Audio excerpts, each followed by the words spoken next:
સમાચારમાં આપનું સ્વાગત છે। રાજકોટ લોકસભા બેઠકના ઉમેદવાર પુરુષોત્તમ રૂપાલા સામે મહીસાગરમાં વિરોધ કરવામાં આવ્યો।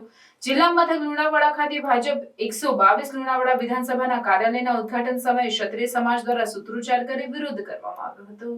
પંચમહાલ 18 લોકસભાની લુણાવાડા કાર્યાલયના ઉદ્ઘાટન સમયે ક્ષત્રિય સમાજના યુવાનો દ્વારા પુરુષોત્તમ રૂપાલા હાય હાયના નારાઓ લગાવી વિરોધ કરવામાં આવ્યો હતો। રૂપાલાની ટિકિટ રદ કરો, રૂપાલા હાય હાયના નારા સાથે રાજપૂત સમાજના યુવાનોએ ઉગ્ર વિરોધ કર્યો હતો। ત્યારે પોલીસ કાફલો ઘટના સ્થળે દોડી આવી વિરોધ કરી રહેલા ક્ષત્રિય સમાજના યુવાનોની અટકાયત કરી હતી।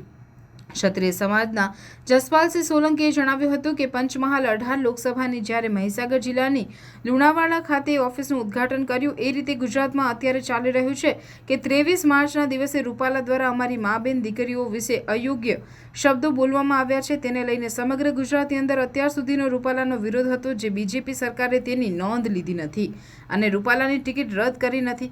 અત્યારે અમારે પાર્ટ 2 પ્રમાણે અત્યારે ગુજરાતની અંદર 26 સીટો પર ક્ષત્રિય સમાજ દ્વારા ભાજપનો વિરોધ કરવામાં આવશે। તેમજ આની અસર ખાલી ગુજરાત લેવલે એકલી નહીં પણ નેશનલ લેવલે પણ જોવા મળશે।